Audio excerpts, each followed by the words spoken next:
4 years ago, I twice attempted to hike Deer Spring Trail.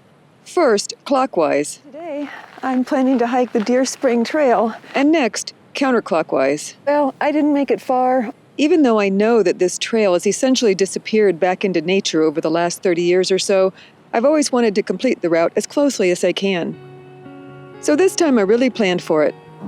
Today's hike is either going to be a miserable failure of a slog, or it's going to be a great victory. I looked at older maps and newer maps. I looked at my routes from 4 years ago. I reviewed Leonard Taylor's map and directions in his Trails of the Huachucas trail guide. Just as importantly, I brought a friend. I met up with Doug about a quarter mile after turning onto Blacktail Canyon Road. Okay, that's locked. I've got my watch on, got my sunglasses. Gloves right there. I got gloves. Okay, that's all we need.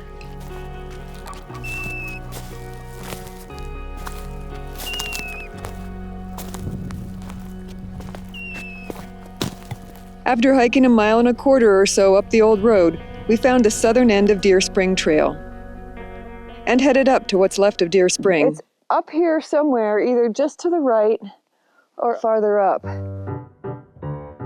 Getting hooked up.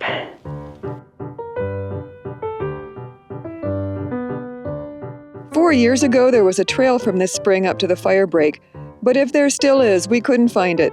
So up the rocky slope we went. Okay, just a little bit more. We spent a little time talking about whether or not this hike was a life choice that we would come to regret in the next couple of hours. And we looked for evidence of any trail ahead of us, and found none, which definitely upped the chances of regret. Taking the general path of least resistance. Oh. If I had been on my own, I probably would have turned around at this point. But together, we decided to forget about the trail and hike along the ridgeline in the general direction of where we needed to end up. And this was exactly the right thing to do.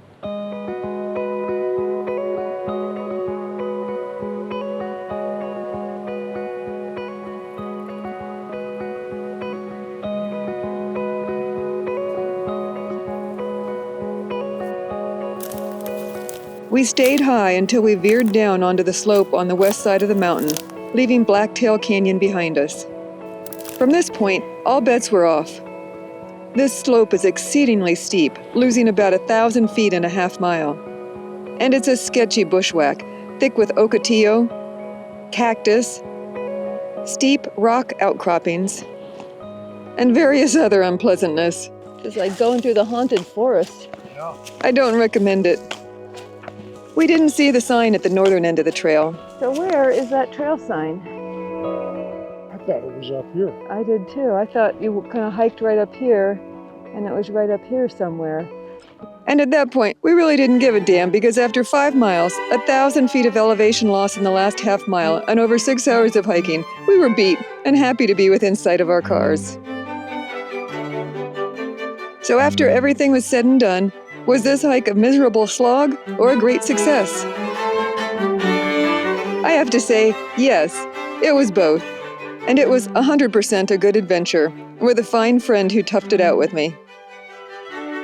At this point in the video, I usually say something like, I really hope you like this hike as much as I did. But what I'm saying today is that there's no longer a Deer Spring Trail. There's simply an approximate route where a trail used to be, and I don't recommend it. Instead, click one of the links at the end of this video or check out one of the playlists on my channel, and I think you'll find a hike that suits you. And I'll see you on the next one.